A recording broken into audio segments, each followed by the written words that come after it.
Hello students, liquid solution lecture number 36। आइए बात करते हैं। बाकी न्यूमेरिकल्स को टच करने से पहले छोटा सा पॉइंट थर्मोडायनेमिक्स का या थर्मोकेमिस्ट्री का जो भी है उसको थोड़ा सा यहां पे रिकॉल करना जरूरी होगा। देखिए, एक टर्म है लेटेंट हीट या लेटेंट एंथैल्पी। इसका ज्यादा यूज होता है फिजिक्स में। देख, जो लेटेंट एंथैल्पी होता है वो हमेशा 1 ग्राम के लिए कैलकुलेट होता है और जो नॉर्मल एंथैल्पी है वो पर मोल कैलकुलेट होता है। तो मेरा सवाल यह है कि अगर आपको लेटेंट हीट दिया होगा तो उसे एंथैल्पी कैसे कैलकुलेट करेंगे। ये थोड़ा सा सोचने की बात है, बड़ा सिंपल है। देखिए, ये जो लेटेंट हीट होगा वो पर ग्राम होगा, श्योर है। कोई सब्सटेंस आपको दिया है जिसके 1 ग्राम का एंथैल्पी चेंज लेटेंट हीट है। लेटेंट हीट अगर x है तो सोचिए 1 ग्राम का डेटा x है तो 2 ग्राम का 2x होगा। एंथैल्पी एक्सटेंसिव प्रॉपर्टी होता है ना, 3 ग्राम का 3x होगा, 10 ग्राम का 10x होगा। तो अगर आपको एंथैल्पी पर मोल कैलकुलेट करना है, सोच कर देखिए, अगर आपको यहां पर एंथैल्पी कैलकुलेट करना है कैसे, तो पर मोल। तो 1 मोल में जो मास होता है वो मोलर मास के बराबर होता है। इसको हमने ग्राम में यहां पे लिया हुआ है। 1 मोल में जो मास होगा वो मोलर मास के बराबर होगा ना। तो जरा मुझे बताइए, अगर आपके पास लेटेंट हीट प्रेजेंट है जो कि 1 मोल का एंथैल्पी चेंज होता है और आपको 1 मोल का एंथैल्पी चेंज अगर कैलकुलेट करना है, कोई दिक्कत की बात नहीं है। बस आपको लेटेंट हीट को मोलर मास से मल्टीप्लाई करना पड़ेगा ना। सोचिए, 1 मोल में अगर m ग्राम प्रेजेंट होगा, लेटेंट हीट 1 ग्राम का डेटा होता है। अगर आपको 1 मोल का डेटा कैलकुलेट करना है तो 1 ग्राम के डेटा को मोलर मास से मल्टीप्लाई किया जाना चाहिए। यही तो हम करेंगे। मतलब यहां पे स्पष्ट सा है कि अगर आपको डेल्टा एच पर मोल कैलकुलेट करना है तो लेटेंट हीट को हमेशा करस्पॉन्डिंग मोलर मास से मल्टीप्लाई करना चाहिए। एक बार और मैं आपको समझा दूं, लेटेंट हीट होता है 1 ग्राम के लिए और मोलर मास अगर m है तो m ग्राम का डेटा ही 1 मोल का डेटा हो जाएगा ना। तो अगर m ग्राम का डेटा एंथैल्पी का कैलकुलेट करना है तो लेटेंट हीट को मोलर मास से मल्टीप्लाई करना होता है, उससे रिजल्ट कैलकुलेट हो जाता है। तो फाइनल वर्ड्स आर, अगर आपको एंथैल्पी पर मोल कैलकुलेट करना है तो लेटेंट हीट को मोलर मास एंड ग्राम से मल्टीप्लाई करेंगे तो कैलकुलेशन करना पॉसिबल हो जाएगा। अब जरा क्वेश्चन पे आते हैं। हमें डिस्कस करना है क्वेश्चन नंबर 45। तो चलिए स्टार्ट करते हैं। What about question number 45? The boiling point of an aqueous solution containing a non-volatile solute is 100.15 degrees centigrade. What is its freezing point? Given latent heat of fusion and vaporization of water is 80 calorie per gram and 540 calorie per gram respectively. देखो यहां पे आपका जो solvent है वो water है ना, जिसका मोलर मास होता है कितना, 18। तो अगर आपको यहां पे delta H of fusion calculate करना है, ध्यान से देखिएगा, अगर आपको यहां पे delta H of fusion calculate करना है तो कैसे करेंगे, लेटेंट हीट को मल्टीप्लाई करना पड़ेगा मोलर मास से ना।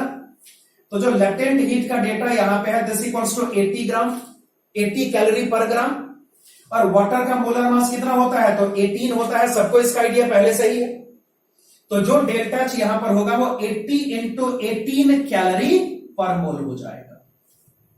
एंथैल्पी ऑफ फ्यूजन हमने कैलकुलेट कर लिया, this is 80 multiplied by 18 water का मोलर मास है। अकॉर्डिंग टू दिस फॉर्मूला हमने डेल्टा एच को कैलकुलेट करा है। Now this is calculated. और सोचिए, अगर आपको डेल्टा एच वेपोराइजेशन कैलकुलेट करना है तो क्या करेंगे, ध्यान से।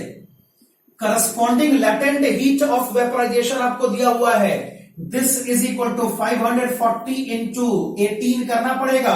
आंसर यहां पे कैलोरी पर मोल में स्टैब्लिश हो जाएगा। तो क्या किया, समझ में आ रहा? Delta H fusion latent heat से मोलर मास को मल्टीप्लाई करने से आएगा और वैसे डेल्टा एच वेपोराइजेशन को भी कैलकुलेट करना पॉसिबल हो जाएगा। अब आगे चलते हैं। जो आपको डेल्टा टीबी हर्स का डेटा दे रखा है इंडायरेक्ट वे में, सोचिए जो आपका फाइनल बॉइलिंग पॉइंट सॉल्यूशन का है दैट इज 100.15 डिग्री सेंटीग्रेड और प्योर सॉल्वेंट का बॉइलिंग पॉइंट कितना होगा, 100 डिग्री। चूंकि सॉल्वेंट यहां पे वाटर है ना, बोल क्या रिजल्ट आएगा, delta TB is equal to 0.15 degree centigrade. Possible है ऐसा? और सोचिए, आपको यहां पे सॉल्यूशन का नेट फ्रीजिंग पॉइंट कैलकुलेट करना है, टीएफ कैलकुलेट करना है। अगर आप यहां पे टीएफ कैलकुलेट करोगे तो ऑब्वियस सी बात है आपको डेल्टा टीएफ कैलकुलेट करना ही पड़ेगा। और यह सब तभी हो सकता है जब आपके पास केबी और केएफ प्रेजेंट हो। तो कहने का मतलब है कि आपको यहां पे के बी कैलकुलेट करना पड़ेगा, आपको यहां पे के एफ को भी कैलकुलेट करना पड़ेगा, तब जाके बात आगे बढ़ पाएगी। तो देखिए क्या हो सकता है, थोड़ा सा रिकॉल करने की बातें हैं, ध्यान दीजिएगा। मैंने डिस्कस किया था कि जो के बी होगा this equals to R into T nought square into molar mass of the solvent, जो कि किस में होगा, किलोग्राम में, अपॉन इसको यहां पे लिखा जा सकता है डेल्टा एच वेपोराइजेशन। याद करो ऐसा था, दिस इज इक्वल टू, मान लो अब जैसे मुझे केबी कैलकुलेट किस में करना है, एसआई सिस्टम में कैलकुलेट करना, ठीक है। तो आर को यहां पर क्या लोगे 8.314, क्योंकि आपका मोलर मास एसआई सिस्टम में है तो सब कुछ एसआई में होना चाहिए, इनटू, याद करो ये जो टी नॉट होता है वो एक्चुअल में प्योर सॉल्वेंट का बॉइलिंग पॉइंट होता है ना, क्योंकि मामला केबी का है। तो प्योर सॉल्वेंट यहां पे वाटर है जिसका बॉइलिंग पॉइंट कितना होगा 373, जिसका स्क्वायर करेंगे multiplied by what is m1। ये जो m1 है उसको किलोग्राम में लेना है ना, 18 ग्राम वाटर का मोलर मास होता है, और जब 18 को यहां पे 10 की पावर -3 से मल्टीप्लाई करेंगे तो आपका डेटा किलोग्राम में कन्वर्ट हो जाएगा, divided by what is enthalpy of vaporisation, बोलो क्या दिया हुआ है 540 मल्टीप्लाइड बाय 18, ऐसा कुछ करेंगे। अब इसको सॉल्व करके केबी कैलकुलेट करना है, तो चलिए इसको कैलकुलेट कर लेते हैं, चलिए इसको फाइंड करिए।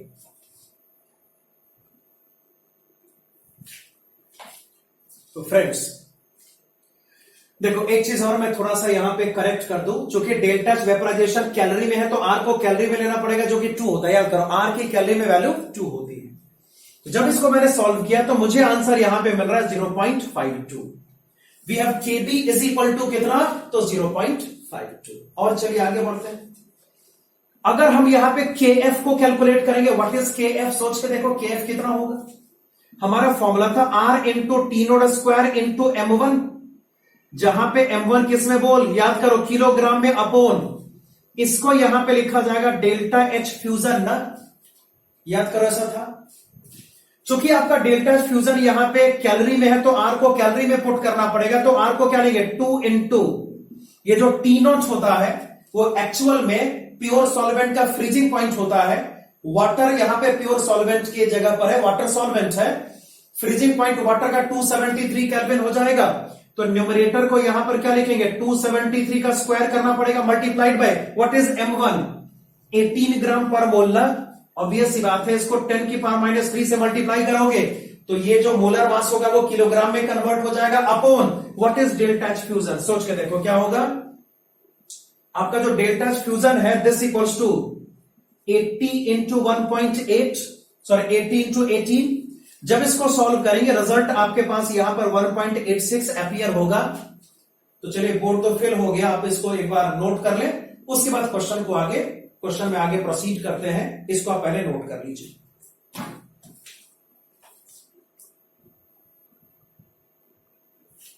तो फ्रेंड्स अब जैसे हमने पढ़ा था आपको डेल्टा टीएफ कैलकुलेट करना है ना, जैसे हमने शुरू में डिसाइड करा कि हमें डेल्टा टीएफ कैलकुलेट करना है, तो हमें एक्सप्रेशंस को यहां पे नोट करना चाहिए।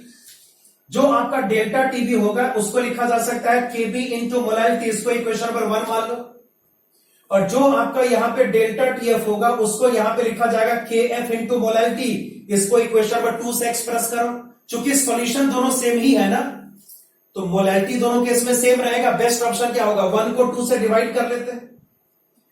अगर इक्वेशन 1 को 2 से डिवाइड करेंगे, m से m का कैंसिलेशन यहां पे करना पॉसिबल हो जाएगा। We have delta TB upon delta TF is equal to, इसको लिखा जा सकता है बहुत आसानी से, we have KB upon K F.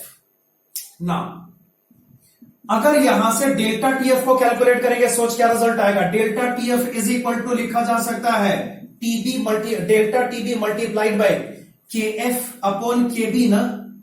तो जस्ट आप यहां पे करेंगे K F upon KB and this equals to, सोचो क्या होगा, डेल्टा टीबी आपके इस क्वेश्चन में 0.15 के बराबर है। जो के एफ आपको मैंने कैलकुलेट करके दिया 1.86, जो केबी का डेटा यहां पे है 0.52 ना, यहां से डेल्टा टीएफ को कैलकुलेट करना पॉसिबल है। Do the calculation, that is 0.15 into 0.15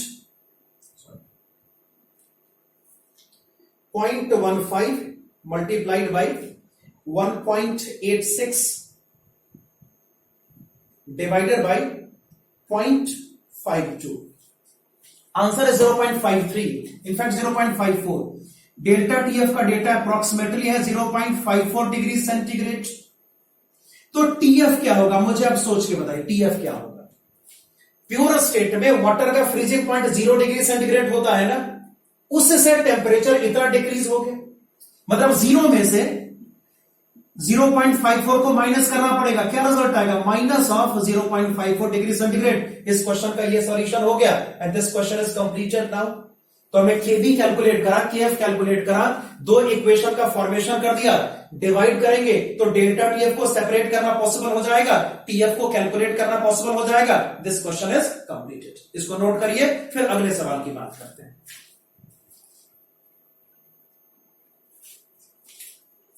okay friends, अगला सवाल है that is question number 48। The question is the vapor pressure of water at 100 degree centigrade is 760 millimeter. What will be the vapor pressure at 95 degree centigrade? The latent heat of water at this temperature range is 548 calorie per gram.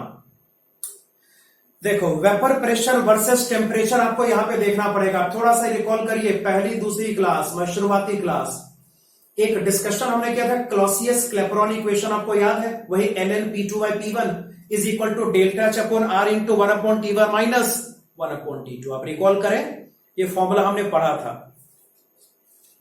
तो देखिए जरा ध्यान से देखिएगा, पहले मैं निकालूंगा delta H. Delta H को निकालने का तरीका latent heat multiplied by molar mass. Latent heat का डेटा आपको यहां पर क्या दिया, बोलो, लेटेंट हीट का डेटा आपको दिया 548 कैलोरी पर ग्राम।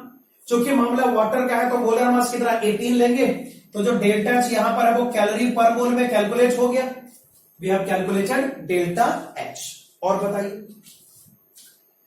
इनिशियल वेपर प्रेशर P1 आपको दिया 760 मिलीमीटर ऑफ मरकरी। ऐसा क्वेश्चन का कहना है कि इनिशियल वेपर प्रेशर मतलब P1 है 760 मिलीमीटर मरकरी, और उस वक्त जो T1 है कितना है, बोलो, 100 डिग्री सेंटीग्रेड मतलब 373 केल्विन। T1 यहां पे 760 millimetre mercury, T1 is equal to 373 kelvin.